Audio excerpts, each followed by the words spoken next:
Oh my gosh, what is she wearing? Hi dolls, welcome to Fashion Sense with Luyanda Madonia, the fashion podcast that we've all been waiting for. We are out here ready to tell the truth about the South African and African industry and leave a little bit more knowledgeable about this industry that we love to hate. Hi guys, welcome back to my YouTube channel. I am excited today. We're back with Fashion Sense with Luyanda Madonia, where we talk all things fashion in the African continent. And today we've got Bianca Koyabe, who's going to be talking about the modeling industry. So we're deep diving into the modeling industry. But before we get started, don't forget to subscribe, like this video, even though you haven't seen the whole thing. Just like it right now, okay? Right now. And then make sure you leave a comment at the end if you have any questions. And don't forget to follow me on Instagram at Luyanda Madonia and Bianca at Bianca Koyabe. All right, let's get the show on the road. Yay! So Bianca, thank you so much for coming on to my channel. What are you talking about? It has been in the works for so long. Yes. For so long. Just a little tidbit, Bianca is my oldest friend. I met her when I was 4 and she was 2. Can you believe it, guys? I mean, and we're still here. And we're still here.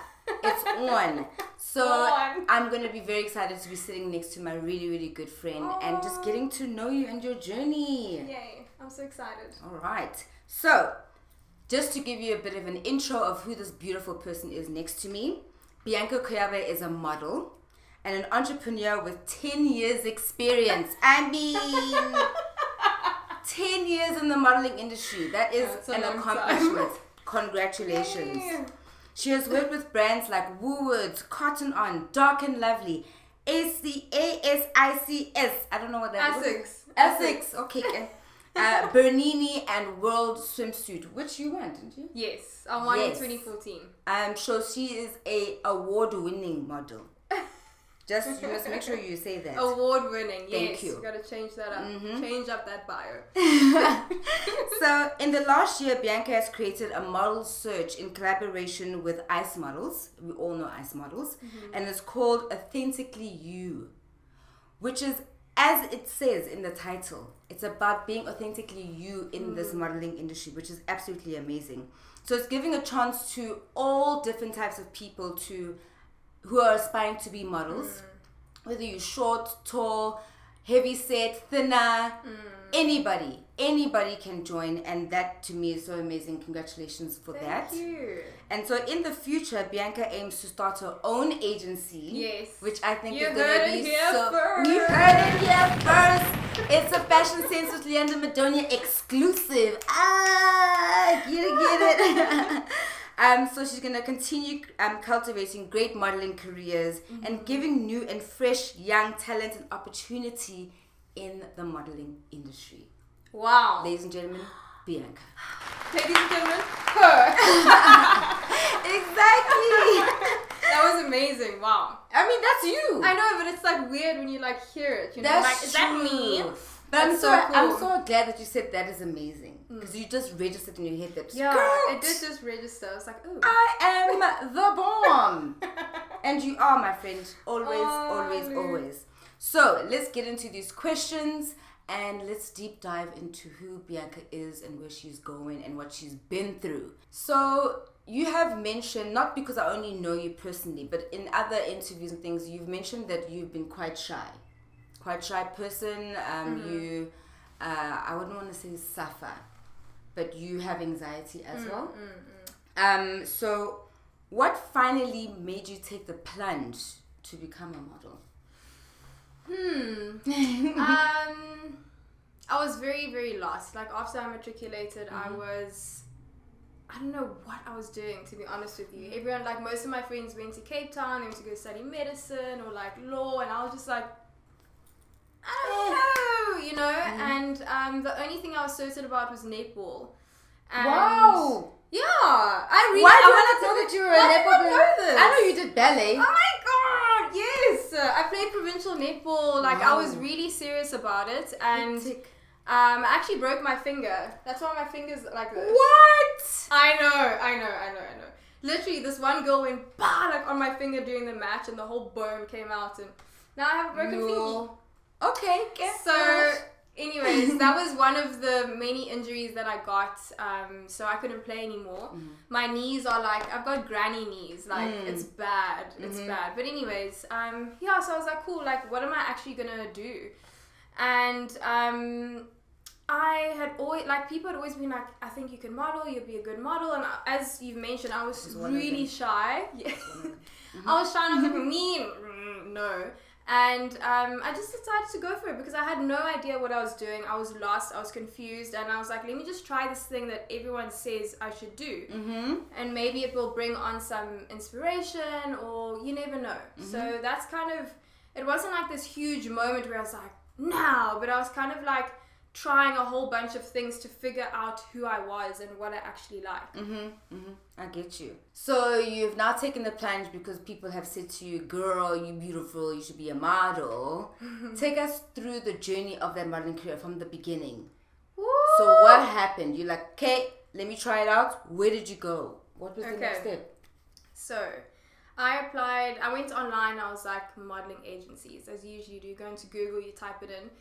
And silly me, well, I didn't measure myself properly. I basically guessed all of my measurements, my height, my waist, my hips, my bust. I was like, maybe I'm this tall. So stupid. I still do that too. I just guessed. And that's the worst thing that you can do, because an agency will put those measurements together and they'll kind of have an image of what you look like. And I just didn't fit that, but I didn't realize, I mean, little old me, like, anyways, I made a big mistake. But I applied to so many different agencies and they rejected me because I think, I got my measurements so wrong. I think I put myself down as like 10 to 15 centimeters shorter than what I actually was. Oh, snap. My waist but like the ratios just weren't adding up. So I think that also probably confused them.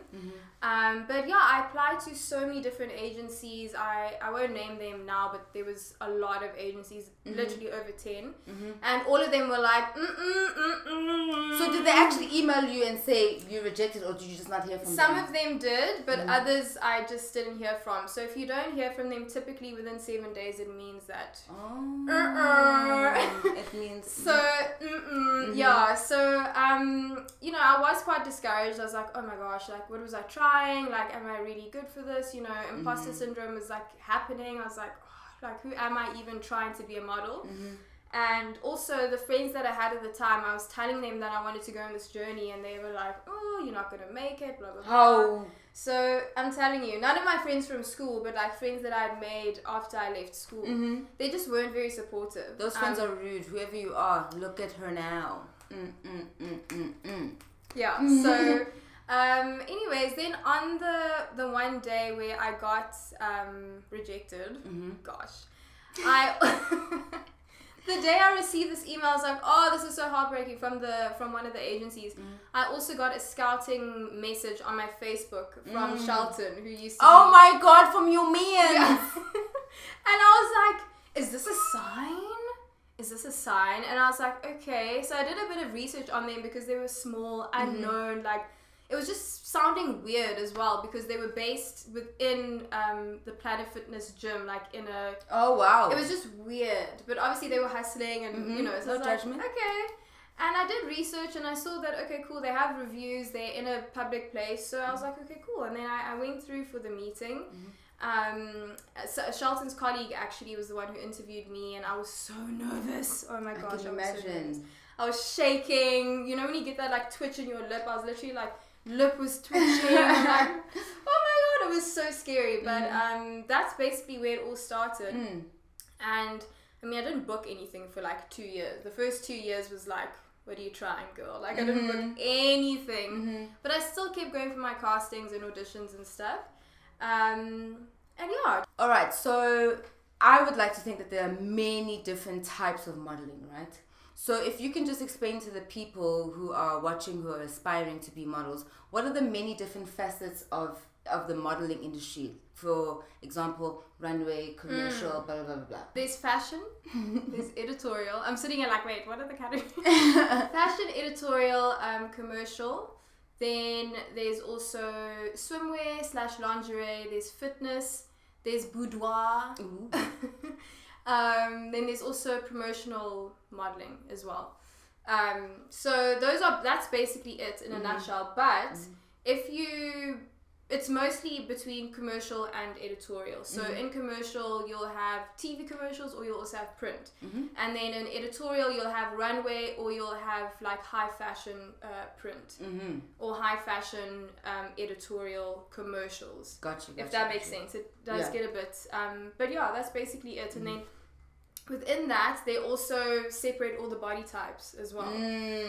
So plus size modeling. Yes, of which, there's so many different words for plus size. It's either plus size, or it's curves, or it's fuller figured, or it's this, and like, or it's fat. It's just like, yeah, it can get a bit like awkward because you don't know what to say or whatever. But I do love that the industry is opening up a lot more now, where it's kind of just like, if you're a model, you're a model. So they are trying to take away categories. Like a number of agencies have taken away categories, measurements actually completely. Like IMG models don't have height, they don't have waist. Like, because when you go into a model agency's website, it will have the height, the bust, all the measurements. What do we call that card? A Z card. Z card.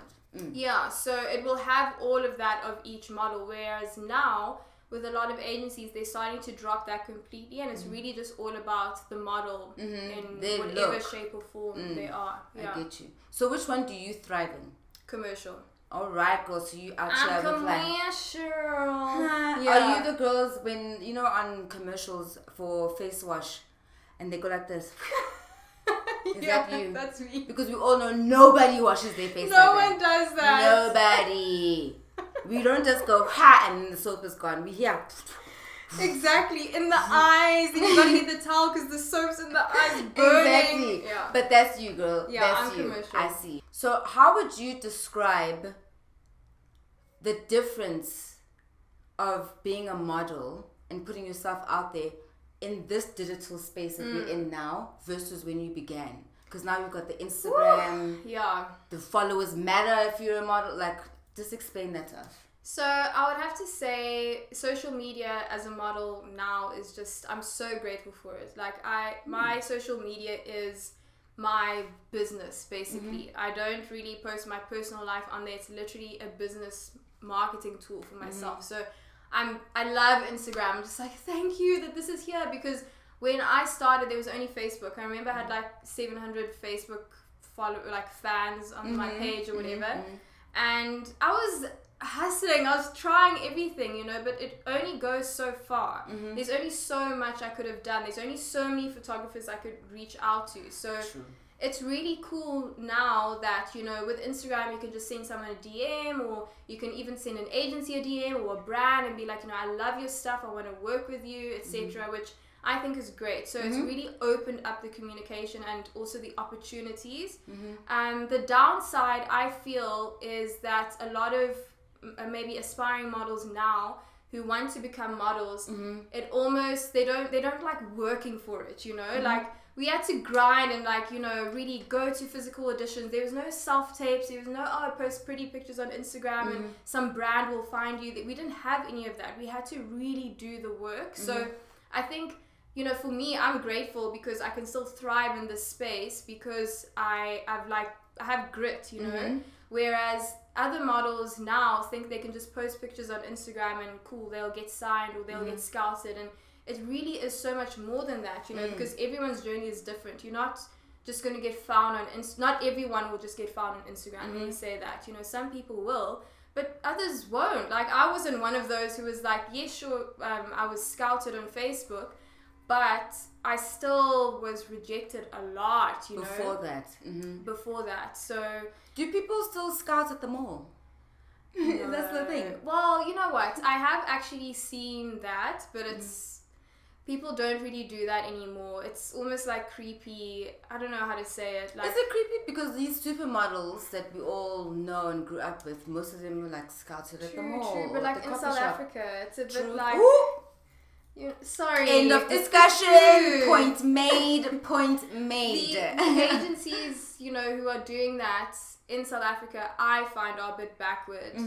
That's kind of a backward way to work, although it's not like shut out completely. Like, for example, which is why I can't wait to have my own agency. I'll see someone who's so beautiful in the mall and I just want to be like, girl, go get signed somewhere, but it's like, I can't just first of all go up to her because I don't have my agency yet, but also she might be like, what are you talking about, so I think it's also how they present themselves. If they're going to go forward to someone, like, make sure you have your business card, like, have your Instagram page, show other models that you work with as well, because a lot of girls and guys are getting targeted in this way, so yeah, I just feel like it's a safer option to rather work like online, digitally, with an agency, and then see where they're based, see who's worked with them, reach out to other models who've worked with them, so that you have something to base it off of, instead of someone just being like, I'm going to make you a star, it's like, like, what are your intentions kind of thing, But safety it's not, first. Yeah, safety first. But it's not like completely a no. It's not so common now though. I hear you. Okay, so obviously modeling comes with knowing thyself, being told that you're beautiful, feeling that you're beautiful.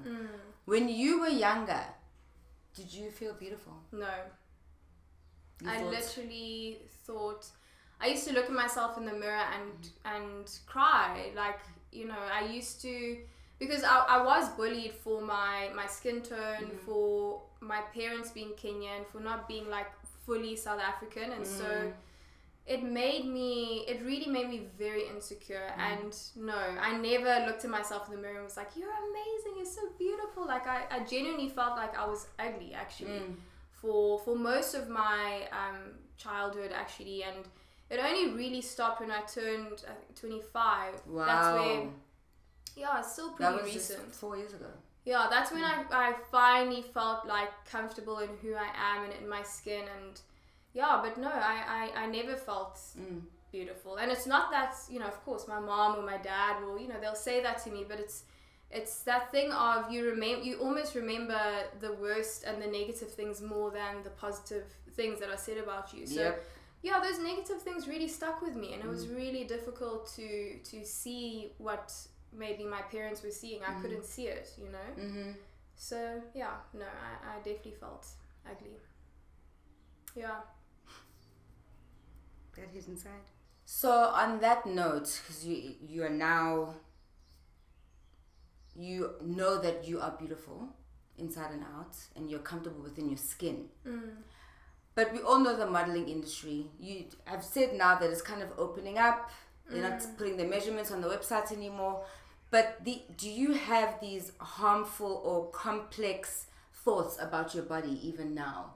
I do. I suffer from body dysmorphia, and I think I still do now. I don't think it's completely gone. And to be honest, I mean, I was actually talking to my agency about it just 2 or 3 days ago, which I'm so grateful for, that I have an agency who I can be honest and open with. He sent me an audition for, I can't remember the brand, but we had to go there in our swimwear, and it was all about the perfect bikini body. And I told him that I actually find that phrase, that term, so triggering, because, and it's like, it may seem so like, what's the word? Not hypocritical, but when something's opposite of, basically juxtaposition. Yeah, like, let's say that, because I really got my break as a swimwear model. So true, you won. World swimsuit. And that's where I got my break. And so I think when I even talk about it now, that's where the root of that triggering feeling is from. Because amazing, incredible team, let me just say that. They really, really took care of me and showed me what it's like to work with amazing people. But on the other hand, I always felt conscious of my body. I always felt like if there's a role, I'm not good enough. If there's this, like, it didn't feel good. And there was a lot of other brands, not them, other brands who would edit my body, make my legs taller, bring my waist in, like, and it really made me feel like, gosh, like maybe my body isn't good enough. I actually never sat and thought about that. So you've done this beautiful photo shoot, you had a good time, you go back home. It gets published and you're like... And you don't get to see the pictures before they come out. You just see it with everyone else. What goes through your head when you're looking at a picture and it's like, that's not me? At first, it's like, oh my word, you're blown away. And then you actually look at it and, it makes you feel even more insecure because it's like, why did they feel the need to change this or that about me?